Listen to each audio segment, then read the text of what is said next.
ready, we start. We have an array of powerful speakers lined up. Our speakers, please come to the left of the stage and take questions.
Please take a seat, folks.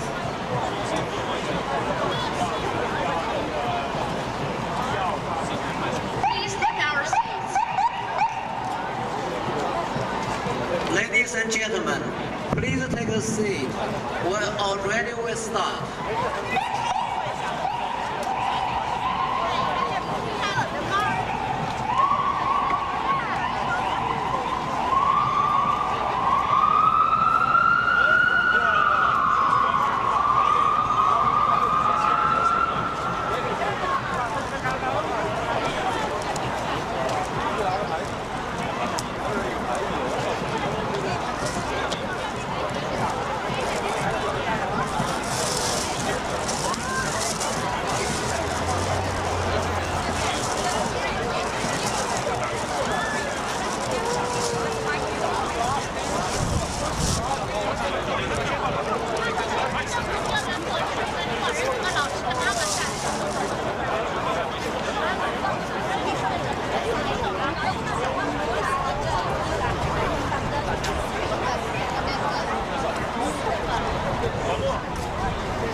Equal Education Rights Rally for Asian Americans and also for all Americans.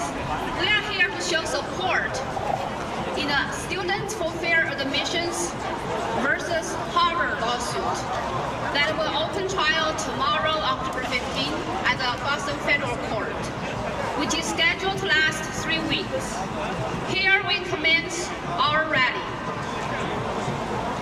Today, October 14, 2018, hundreds of years after Asian Americans unsuccessfully tried to resort to constitutional equal protection to protect their equal education rights through cases such as Ward versus Flood, Hip versus Early, Wong Kim versus Callahan, Gong Nam versus Rice.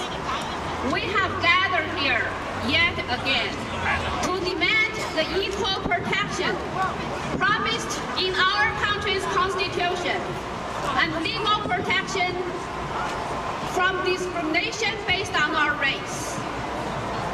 Thousands of Asian Americans have gathered at Company Square from all over the country, from places as far as Arizona, because our communities raised funds to cover our travel costs, because our communities firmly believe it's important for us to be here, to express our belief in this patent and simple truth that a person's skin color, race, ethnicity, ancestral origin have nothing to do with a person's character, intellect, mentality, and personality.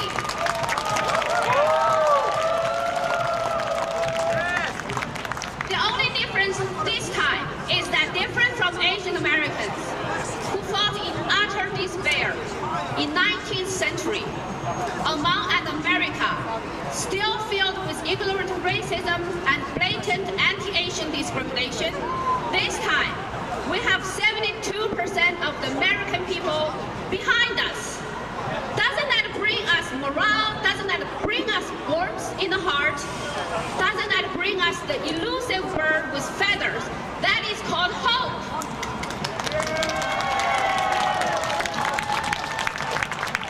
We can proudly say today, October 14th, 2018, the day before the trial opens on the case of Asian American students jointly suing Harvard for its racial profiling against Asian Americans in the admission process, for conducting well-disguised but still blatant anti-Asian discrimination through its notorious holistic approach, once inflicted upon Jewish students in the early 20th century.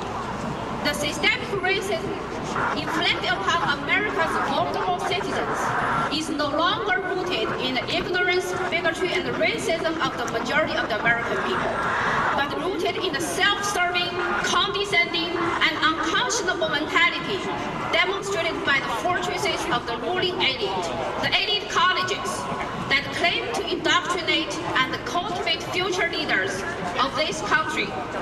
Today, we have come together with the support of 72% of American citizens to hold these institutions accountable for perpetuating racism, emotionally dividing people by their skin color and ethnicity, perennially stigmatizing, undermining, and gaslighting Asian, African, Hispanic American students with blatant and shameless racial discrimination rhetoric, keeping them down and away from top executive positions and government positions that can make real positive differences to America, reducing many of them to community leaders of people of their own ethnicity.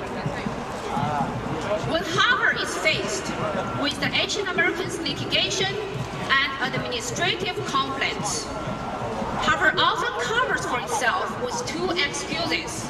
The first is Asian Americans have the lowest acceptance rate because we Harvard use the whole person approach, not merely look at test scores. Harvard, we condemn you for your shameless slandering and propagating unfounded racial stereotypes that Asian Americans are only good at taking tests. You, Harvard, more than anyone else outside Harvard, know full well that Asian Americans do well in all admission evaluation categories designed by Harvard yourself, including academics, extracurricular activities, everything except in the only subjective category, that is personality ratings, where Asian Americans, the entire racial group, are consistently, systemically, and perennially marked down by Harvard's admission officials. Face your own racism and dishonesty, Harvard, instead of keeping slandering us, polluting and cultivating social atmosphere that is full of unfounded, destructive racial stereotypes against Asian Americans. The whole country counts on so-called elite institutions like Harvard to know better, to look up to, and yet these so-called elite colleges have failed miserably. Some of its most distinguished officials cluelessly and shamelessly uttering things like, Asian Americans are so alike. So many of them like to play piano and are good at studying, are good at math. We can't tell them apart. You cannot tell us apart because of your own ignorance, your own bigotry, your own cluelessness, and your own shamelessness. It's not our fault.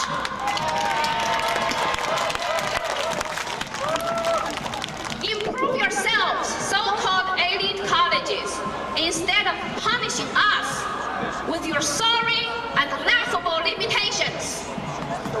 The second excuse Harvard uses to defend its racism. Unless we consider race, there won't be diversity at Harvard. Shameless and lying Harvard, you should already know this. 10 American states have banned the so-called affirmative action, the de facto racial discrimination in college admissions. And their colleges and universities are full of diversity. In California, more than 20 years after it banned affirmative action through Proposition 209, a decision by the public voting, poll shows the overwhelming majority in African, Hispanic, European, and Asian Americans, that is, the majority in all racial groups, still clearly oppose the so-called affirmative action. Harvard, stop lying to yourself. Stop lying to America. Stop dragging the name of African American and Hispanic American students through the mud, destroying their confidence, undermining their potential to cover your own condescending, self-serving racist efforts to keep your campus white dominant with less diversity, not more. If you want to help non-white students, start with respecting them and considering them duly equal, instead of inflicting upon them your condescending and destructive racism, saying pernicious things like, we chose you because you're so different from other people in your racial group. When you gaslight students with racism like this, they can never be the positive leaders that they have the potential to be. Stop ruining our talented students with your racial stereotypes and bigotry, Harvard. Today, with 72% of fellow Americans' support, we're holding you accountable here and tomorrow in the federal court. Your racist ways must not go on anymore, Harvard.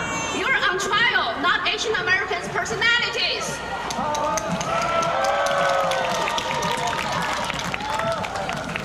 You're on trial, Harvard, not African and Hispanic Americans' capabilities. The world is putting you on trial, Harvard. Look nowhere else and start improving yourself by eradicating racism in your admission process.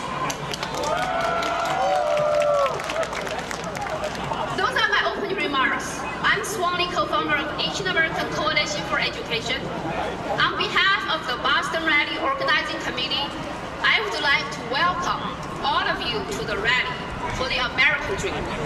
It is delightful to see all of you from Boston and all over the country. I understand many of you flew all the way from the West Coast, from South America and North America, and those who drove very long hours from the East Coast. Your tireless efforts to join us in this historical moment are immensely appreciated. Today we have a powerful array of speakers lined up. First, let me introduce you to our next speaker, Mr. Yukong Zhao. Mr. Zhao is a distinguished Chinese-American civil rights activist, the co-founder and president of Asian American Coalition for Education. Mr. Zhao started this journey in February 2014 by forcefully supporting Asian Americans' grassroots movement against SCA 5 in California, which sought to bring back racial discrimination in college admissions. With his vision, his devotion, and his outstanding leadership, Mr. Zhao co-founded AACE, attracted many great talents, obtained overwhelming support from Asian American communities from all over the country. Right now, we have more than 200 partner organizations and millions of supporters behind us. Just over 4 years, Mr. Zhao has led AACE to rapidly become the most impactful organization fighting for children's equal education rights. Here are a few outstanding achievements of Asian American Coalition for Education. In May 2015, Mr. Zhao and other founders of AACE united 64 Asian American organizations and filed civil rights complaints against Howard University for its discrimination. As the largest joint action taken by Asian American communities in recent history, the complaint helped expose Ivy League colleges' systematic and discrimination against Asian American applicants to the national and world stage. In 2016, Asian American Coalition for Education filed civil rights complaints against Yale University, Brown and Dartmouth. Both complaints are currently under investigation by the U.S. government. In July 2018, the government adopted AACE's policy recommendations on college admissions, which will significantly eliminate unlawful discrimination in many selective colleges and middle school, creating profound impact on millions of children. As a national leader, AACE also aggressively supports Asian Americans' rights and fight for equal education rights from California, Maryland to New York. With all of his luminous records, Mr. Zhao is a nationally recognized leader who has made tremendous differences in today's pursuit of equal education rights. Ladies and gentlemen, let's welcome President Yukong Zhao to give us a speech.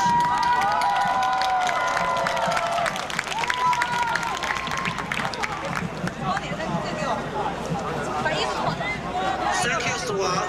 Thank you, everybody. What a crowd.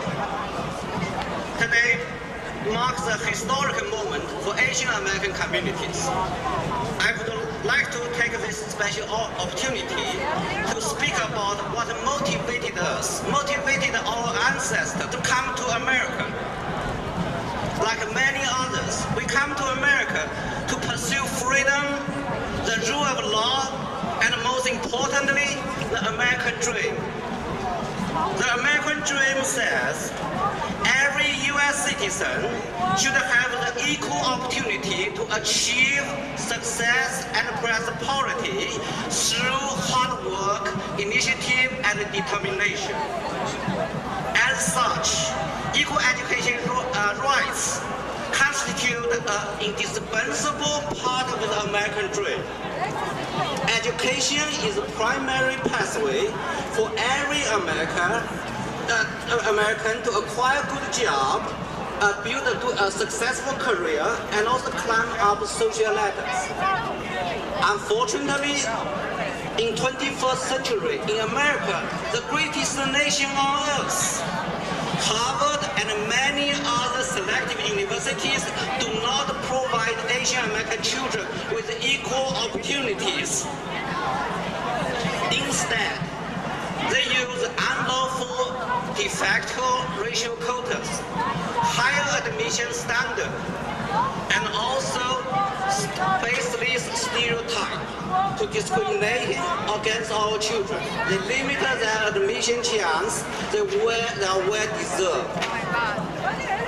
Among the three types of discrimination, the most insulting one is the use of the racial stereotype. In spite of exceptional records in both academic and extracurricular, Harvard admission officers consistently rate our children the lowest in personal rating. This is baseless and insulting because Asian Americans are among the best in terms of entrepreneurship, technology innovation, arts, and creativity. In Silicon Valley, in R&D centers across America, Asian Americans are backbone of American ingenuity. In America's mainstream, each Chinese restaurant owner, each Korean restaurant owner, each Indian or Pakistani owner of 7-Eleven or gas station, they demonstrate outstanding leadership and risk-taking attitude. Harvard risk-based admission model not only illegal, it's also immoral. The racial quota and higher admission standard create an unbearable burden to our children. Among Asian American children, many suffer from depression, stress, and many serious psychological issues. In addition, the stigma of undesirable personality forces many Asian American children to hide their ethnic identity, their cultural heritage, in order to apply into the American selective university. This is wrong. Asian American was discriminated in Chinese Exclusion Act 1882, and during the World War II, Japanese internment. Today, they still suffer from this race-based policy. In lieu of such severe and widespread discrimination, Asian American communities have been fighting for our equal education rights for a long time. 20 years ago, Li Qiang filed lawsuits against the use of racial quota in San Francisco High School. 10 years ago, Stanley Yin filed a lawsuit against the Department of Education in New York City in order to get equal access of education resources. Very importantly, 2014, thousands of Asian Americans formed grassroots organizations fighting against SAFI. In an attempt to restore the respect in California, University of California system. Ignorant of our history, certain individuals